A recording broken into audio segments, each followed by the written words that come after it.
अस्सलाम वालेकुम व्यूअर्स। आज हम बनाएंगे मीठी टिक्कियाँ जो मैदे और सूजी के साथ तैयार करते हैं। बहुत ही आसान रेसिपी है, लेकिन थोड़ी सी इसमें टिप्स और ट्रिक्स होती हैं जो कि फ़ॉलो की जाती हैं, तो जब जाके ये बिल्कुल परफेक्ट बनती हैं।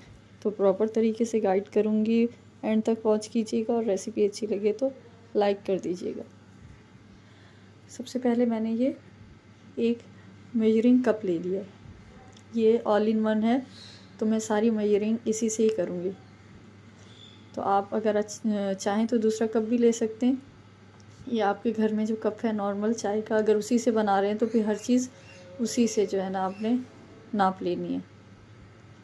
इसके बाद मैंने इसमें शामिल किए हैं 2 कप मैदा और 1 कप चीनी पीस ली है, और इसके साथ ही मैंने इसमें शामिल कर दी थी 3 हरी इलायची। ज़्यादा मत डालिएगा, 3 बहुत है।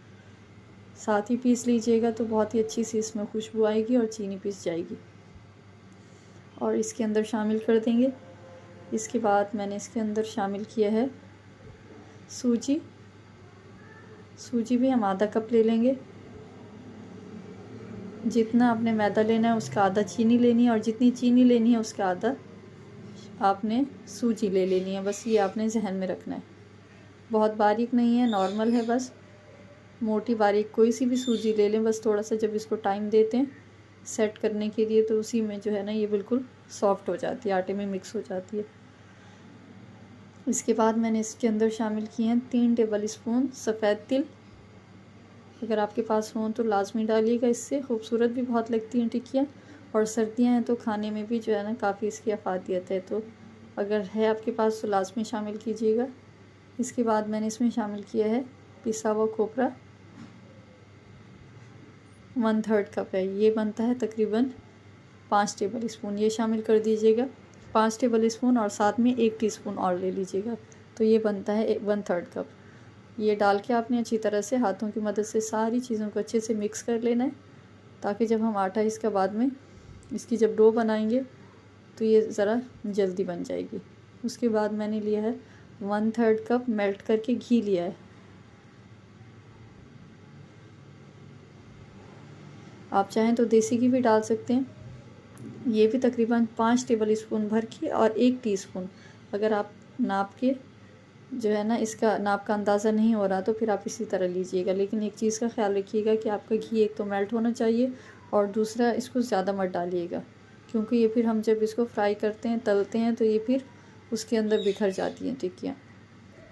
इसके बाद सारी चीज़ों को अच्छे से मिक्स करके, चाहें तो दोनों हाथों से ऐसे अच्छे से आटे के अंदर घी को मिक्स करना है।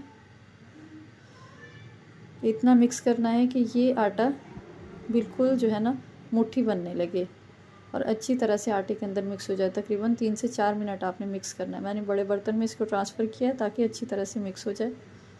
अब मैंने लिया है आधा कप नीम गर्म दूध। आपने ज़्यादा नहीं लेना, आधा कप लेना है। उसी कप से नाप के मैंने इसमें शामिल किया है ताकि डालने में थोड़ी आसानी रहे। थोड़ा थोड़ा डालते जाएंगे और इसको गूँध लेंगे।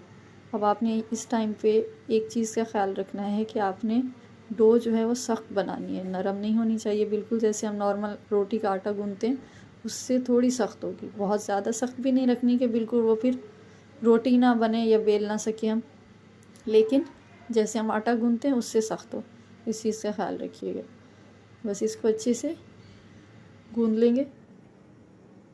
उसके बाद इसको 10 से 15 मिनट रेस्ट पे रख देंगे ताकि सूजी अच्छे से इसके अंदर डिज़ोल्व हो जाए, और चीनी जबकि पीसी है हमने लेकिन फिर भी थोड़ी सी जो है ना मज़ीद इसमें सेट हो जाएगी।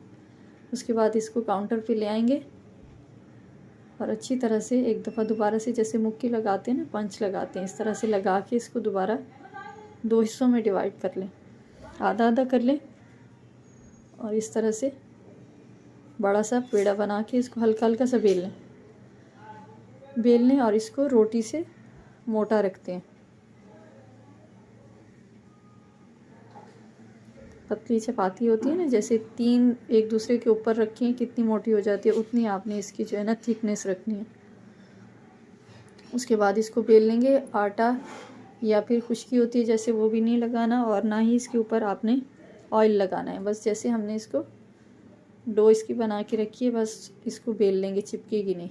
इसके बाद हम इस तरह से किसी भी ग्लास की मदद से, या कुकी कटर हो आपके पास या फिर ढकना हो कोई, आपने इस तरह से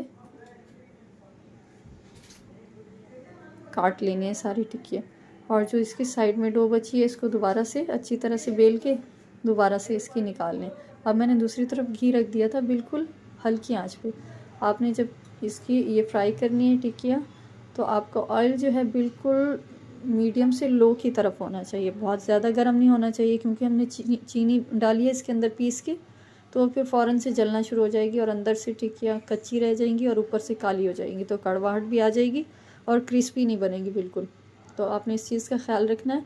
बिल्कुल नॉर्मल होना चाहिए आपका ऑयल, बहुत ज़्यादा तेज़ गर्म नहीं होना चाहिए, हल्का हल्का होना चाहिए। इस तरह से ना हल्के हल्के बबल्स आएँ, बस इस चीज़ का ख्याल रखना है। और 7 से 8 मिनट इसको पकाते हैं। अगर आपकी ज़्यादा फ्राई करते हैं, इसकी अगर आंच ज़्यादा होगी तो फिर ये जल्दी हो जाएगा। बस इसके बाद में इसके अंदर डाल के इसको बिल्कुल आपने भूल जाना है, क्योंकि ये सॉफ्ट हो जाती है। इसके अंदर नारियल का बुरादा है तो फिर ये टूटने का डर होता है। फ़ौरन से आपने नहीं पलटना, बस हल्की आंच पे इसको रख देना है। ऑयल के अंदर ही 6 से 7 इसके अंदर ये टिक्कियाँ शामिल कर दीजिएगा। और मैं आपको बताऊं कि मैंने घी डाला था गरम करने के लिए, ऑयल नहीं है। घी से बहुत ज़्यादा क्रिस्पी बनती हैं, तो घी में ही फ्राई कीजिएगा। बहुत ही ज़बरदस्त रेसिपी है, इसको लाजमी आप ट्राई कीजिएगा। सर्दियों में भी बहुत मज़े की लगती है। वैसे भी आप बना के रख दें किसी टाइट जार में, ये एयर टाइट कंटेनर्स होते हैं जैसे, उसके अंदर बिल्कुल महीनों तक ये ख़राब नहीं होता।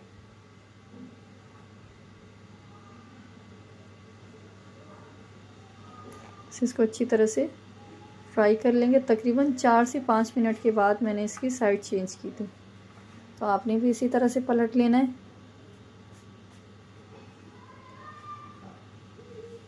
इसके अलावा इसके साथ जो एक खीर सर्व की जाती है उसकी रेसिपी मेरे चैनल पे है, मैं उसका लिंक जो है ना डिस्क्रिप्शन में दे दूँगी। वो भी बहुत ही मज़ेदार बन के तैयार होती है, और वो जो है ना तकरीबन 2 से 3 मिनट की रेसिपी है, तो उसको लाजमी आप ट्राई कीजिएगा, वो भी बहुत मज़ेदार है और बनाना बहुत ही आसान है।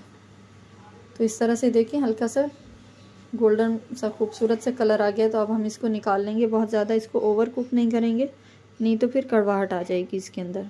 बस इसको निकाल लेंगे। इसी तरह से मैंने दूसरी टिक्कियाँ भी इसी तरह से हल्की आंच पे बिल्कुल फ्राई की थी। मैं अभी आपको ज़रा सा इसको अब हवा में रख देना है, आपने अलग अलग फैला के थोड़ा सा इसको हवा में रखेंगे। लाजमी नहीं है पंखा चलाएं, ठंडा मौसम है तो ये क्रिस्पी हो जाएगी थोड़ी देर में। बस इस तरह से निकाल के आप जितनी अगर कोशिश करें कि ये ऑयल के अंदर ही क्रिस्पी हो जाए तो ऐसा नहीं होगा, बिल्कुल इस चीज़ का ख्याल रखिएगा। आपको लास्ट टाइम तक ऐसी लगेगी जैसे नरम है। जब आप इसको निकाल के बाहर रखेंगे तो ये 5 से 10 मिनट के बाद क्रिस्पी होगी।